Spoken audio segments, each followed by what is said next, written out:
মেয়ে আমার অনুরোধ করছে, দুনিয়ার হাতে পায়ে পর্যন্ত ধরছে, ওরা ওরা ভিডিও পর্যন্ত করছে, ফুটেজ ছবি তুললেও মেয়ের ভয় দেখাইছে যে লিখাচ্ছে যদি কারোর সাথে বলো, কারোর সাথে জীবনে বলতে পারবে না, বললে আমরা এটি সাজিয়ে দেবো। কেন?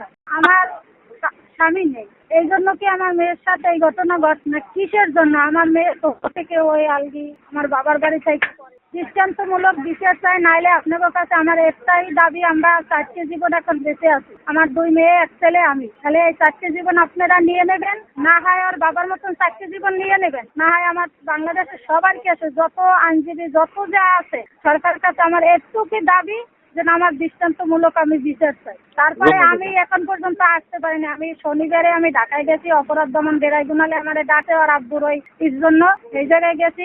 আজকে কালকে এই ঘটনা ঘটাইছে, তারপরে আমি 2-3 দিন 4 দিন পরেই আমি আইসে যাবো। আমি রুম গেছি বাসার, এনে ওদিকে ঝামেলা আমার মেয়েছে কিছু কিছু, এখন আইসে যাই আমরা ঝামেলা পূর্ণ করবো, এই জন্য আমি রুমও ছাড়িয়ে দিয়েছি, আমি আইসে যাবো। কেন এডি আমার মেয়ের সাথে হইলো?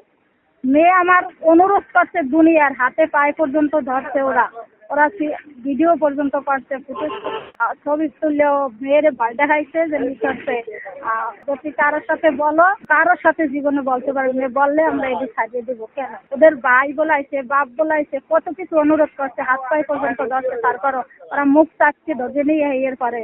আচ্ছা আপা, আপনার হাজবেন্ড তো দেশের জন্য প্রাণ দিল, আসলে এখন আপনি আসলে কি বলবেন এই বিষয়টাকে? আর এই যে ছেলেরা, এই ছেলেদেরকে আসলে আপনারা চেনেন কিনা? এরা আসলে কি উদ্দেশ্যে এই কাজটা ঘটাইলো, আপনাদের কোনো ইয়ে আছে কিনা? এই জন্যই তো আমি বললাম, এরা কিসের উদ্দেশ্যের জন্য আমার এই দেশের জন্য প্রাণ দিল আমার স্বামী, কিন্তু দেশ লড়াই করতে যাইয়ে আমার স্বামী প্রাণ দিয়ে গেল। তার সেই শহীদের মেয়ে কেন এভাবে করলো? কিসের জন্য করলো?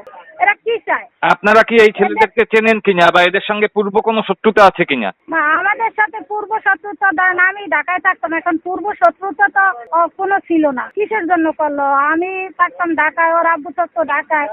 এই মেয়ে আমার বাবার বাড়ি থেকে ক্লাস 2-তে আসছে, আমার ভাই নিয়ে আসছে 2 থেকে পরে, আমার বাবা মা একলা ছিল এই জন্য। আমি একটা মেয়ে 2টা ভাই, কিন্তু কিসের জন্য?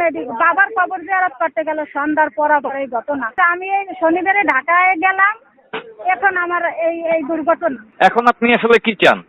আমি এদেরকে ফাঁসি চাই। আমার হাজবেন্ড যেভাবে না হয়, আপনারা যদি এটি না করেন, তাহলে আমাকে এই 4টে জীবন আছে, আমি দুঃখে দুঃখে মরতে চাই না। আমি দুঃখে দুঃখে কেন মরবো?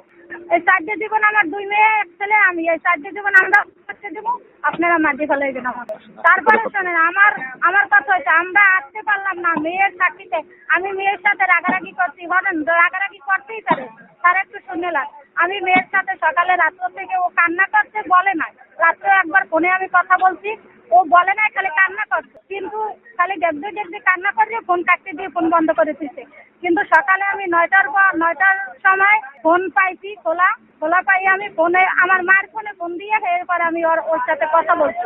ওরে আমি বলছি রাগের সহিত, মা এখন আমি দুনিয়ায় বাইসে থেকে, আমার ছোট একটা ছেলে, ওর বাবা যে সময় মারা গেছে 8 মাস, এখন এই তোর ভাই, আমি মরে যাই, তোর এই বাইরে কি দেখবো? না হয় তুই মারা যা, আমি কি করবো? এটা আমি বলতেই পারি। তারপর মেয়ের আমার ভয় দেখাইছে, ওরা পুলিশ নিয়ে ভয় দেখাইয়া এরপরে আমার মেয়ে বাধ্য হয়েছে।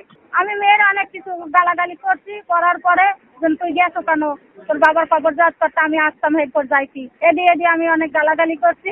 করার পরে আমি বলছি যে না তো তুই মার, নাইলে আমি মারা যাই। কি করবো আমি দুনিয়ায় থাইকা? এখন আমার কি আছে? আমার মেয়ের জীবন ধ্বংস করছে যারা, তাদের জীবন আমি ধ্বংস করতে চাই, আর কিছু চাই না। আমি দুঃখে দুঃখে মরতে চাই না, নাহলে আমার বাঁচার মতন আপনারা বাঁচতে দেবেন।